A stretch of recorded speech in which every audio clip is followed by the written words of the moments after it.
महात्मा बुद्ध से बड़ा कोई साया नहीं, जमीन से बड़ा कोई बिस्तर व आकाश से बड़ा कोई छत नहीं। उसने उस बौद्ध भिक्षुणी से कहा, मैं बड़ा हैरान हूँ, क्या मेरे विचार तुम तक पहुँच जाते हैं? क्या मेरा अंतःकरण तुम पढ़ लेती हो? एक युवा राजकुमार महात्मा बुद्ध के पास उनसे शिक्षा लेकर उनका शिष्य बनने आया। दूसरे ही दिन महात्मा बुद्ध ने उस राजकुमार को एक श्रविका यानी कि एक फीमेल मॉन्क के घर भिक्षा लेने भेज दिया। जब वह रास्ते में जा रहा था तो उसके मन में ख्याल आया कि जो भोजन मुझे बहुत पसंद थे अब तो वो मुझे खाने को नहीं मिलेंगे, रूखा सूखा जो भी मिलेगा अब से तो उसी में ही गुजारा करना पड़ेगा। लेकिन जब वह श्रविका के घर गया तो उसने देखा कि उसके थाली में वही भोजन परोसा गया है जो उसे सबसे ज़्यादा पसंद था।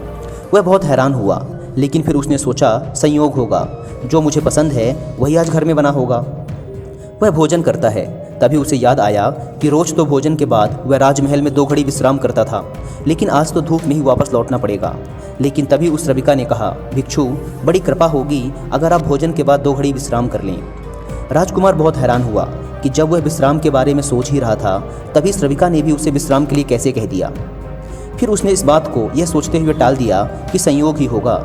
जिस समय मेरे दिमाग में विश्राम की बात आई उसी समय उसके दिमाग में भी सहज ही यह बात आ गई होगी कि भिक्षुक है, बहुत दूर से धूप में चलकर आया है, भोजन के बाद थोड़ा विश्राम कर लेगा तो अच्छा होगा। उस भिक्षुणी ने चटाई बिछाई और वह उसमें लेट गया। लेटते ही उसे ख्याल आया कि राजमहल छोड़ने के बाद अब ना तो अपने सर पे किसी का हाथ है, ना ही अपनी छत और ना ही अपना कोई बिछौना। अब तो आसमान ही छत है और ज़मीन ही बिछौना। राजकुमार यह सोच ही रहा था कि वो श्रविका जो कि चटाई बिछाकर वापस जा रही थी रुककर बोली, भंते ऐसा क्यों सोचते हैं आप? महात्मा बुद्ध से बड़ा कोई साया नहीं, ज़मीन से बड़ा कोई बिस्तर व आकाश से बड़ा कोई छत नहीं। कृपया आप ऐसी बात ना सोचें। यह सुनते ही राजकुमार एकदम से उठकर बैठ गया। अब उसके लिए ये बात एक संयोग मात्र मानना असंभव था। उसने उस बौद्ध भिक्षुणी से कहा, मैं बड़ा हैरान हूँ, क्या मेरे विचार तुम तक पहुँच जाते हैं? क्या मेरा अंतःकरण तुम पढ़ लेती हो? उस श्रविका ने कहा, जी हाँ। राजकुमार ने बड़े आश्चर्य से पूछा, लेकिन कैसे? तब श्रविका ने कहा, पहले तो मैंने स्वयं के विचारों का निरीक्षण शुरू किया था, खुद के दिमाग में आने वाले विचारों पर ध्यान देना शुरू किया था। अब तो हालात उल्टे हो चुके हैं। स्वयं के विचार तो निरीक्षण करते करते क्षीण हो गए हैं, गायब हो गए हैं, विलीन हो चुके हैं। पूरा मन निर्विचार हो गया है। अब मेरे मन में खुद का कोई विचार नहीं आता। लेकिन अब तो जो कोई भी मेरे आसपास होता है उसके विचार भी मेरे निरीक्षण में आ जाते हैं, मैं उसके विचार भी पढ़ लेती हूँ। वह भिक्षु एकदम से घबराकर खड़ा हो गया और उसने कहा, मुझे आज्ञा दे, मैं जाऊँ। उसके हाथ पैर काँप रहे थे। उस श्रविका ने कहा, इतने घबराए हुए क्यों हो? इसमें घबराने वाली क्या बात है? लेकिन भिक्षु फिर रुका नहीं, वह वापस लौटा। उसने बुद्ध से कहा, क्षमा करें, उस द्वार पर दोबारा भिक्षा मांगने ना जा पाऊंगा।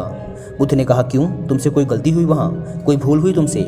उस भिक्षु ने कहा, ना तो भूल हुई ना कोई गलती, बहुत आदर सम्मान और जो भोजन सबसे ज़्यादा प्रिय था वह मिला।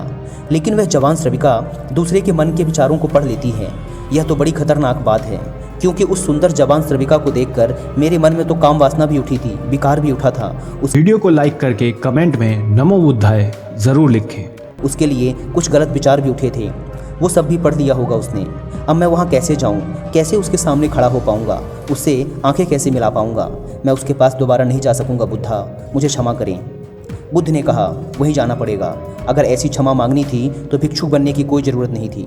तुम्हें जानबूझकर वहाँ भेजा था और अब तक जब तक मैं मना ना करूँ तुम्हें रोज़ वहीं जाना पड़ेगा। महीने, 2 महीने, वर्ष, 2 वर्ष, निरंतर। अब यही तुम्हारी साधना है। लेकिन होशपूर्वक जाना, भीतर से जागे हुए जाना और देखते हुए जाना कि तुम्हारे अंदर कौन से विचार उठ रहे हैं, कौन सी वासनाएं उठती हैं। और कुछ भी मत करना, उन विचारों और बुरी वासनाओं से लड़ना मत, उन्हें ज़बरदस्ती दबाने की कोशिश मत करना। दिमाग में जो भी विचार आ रहे हैं उन्हें आने देना। तुम्हारा काम है उन विचारों का निरीक्षण करना, उन्हें ध्यान से देखना। इसलिए तुम जागे हुए जाना, देखते हुए जाना कि भीतर क्या उठता है, क्या नहीं उठता। वह भिक्षु दूसरे दिन भी वहीं गया। वह भिक्षुक रास्ते पे चल रहा है, बहुत खतरे में है, अपने मन को देख रहा है, जागा हुआ है। आज पहली बार जिंदगी में वह जागा हुआ चल रहा है। जैसे जैसे उस श्रविका का घर करीब आने लगा उसका होश बढ़ने लगा। भीतर जैसे एक दिया जलने लगा हो और चीज़ें साफ दिखाई पड़ने लगी और विचार घूमते हुए मालूम होने लगे। जैसे ही उसने घर की सीढ़ियों पर कदम रखा एक सन्नाटा सा छा गया उसके अंदर। होश परिपूर्ण जम गया। अपना पैर भी उठाता है तो उसे मालूम पड़ रहा है, एक श्वास भी आती जाती है तो वो भी उसे मालूम पड़ रही है। मन के अंदर जरा सा भी विचार का कोई कंपन आता या वासना की लहर उठती तो वो भी उसे दिखाई पड़ रही है। वह जैसे ही श्रविका के घर के अंदर गया मन में और भी गहरा शांत हो गया। वह बिल्कुल जागा हुआ है। जैसे किसी घर में दिया जल रहा हो और एक एक चीज़ कोना कोना प्रकाशित हो रहा हो। वह भोजन को बैठा, उसने भोजन किया, वह उठा, वह वापस लौटा। वह उस दिन नाचता हुआ वापस लौटा और आकर बुद्ध के चरणों में गिर पड़ा और उसने कहा, बुद्धा, आज अद्भुत बात हुई। जैसे जैसे मैं उसके निकट पहुंचा, वैसे वैसे मैं जागा हुआ हो गया। मैंने पाया कि विचार तो गायब ही हो गए, कामनाएं व वासनाएं तो खत्म ही हो गईं। और मैं जब उसके घर में गया तो मेरे भीतर पूर्ण सन्नाटा था।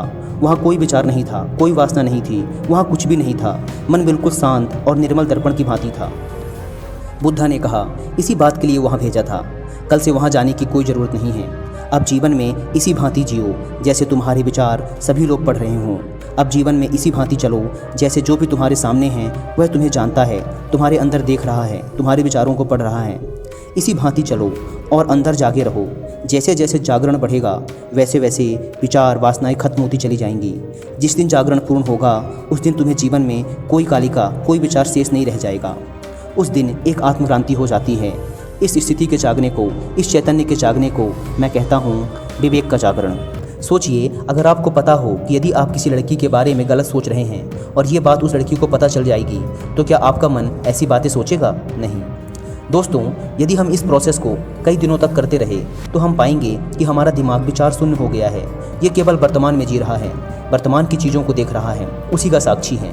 हमारा दिमाग किसी भी चीज़ के बारे में अच्छी या बुरी राय बनाना छोड़ देगा। ये बस उस चीज़ को देखेगा, वो जैसी है उसे वैसा ही देखेगा। अगर हम ये कर पाए तो एक बहुत ही शांति से भरी व होशपूर्ण जीवन जीने में सफल हो पाएंगे। इससे और भी वीडियोस देखने के लिए सब्सक्राइब कीजिए चैनल को और दबाइए बेल आइकन को।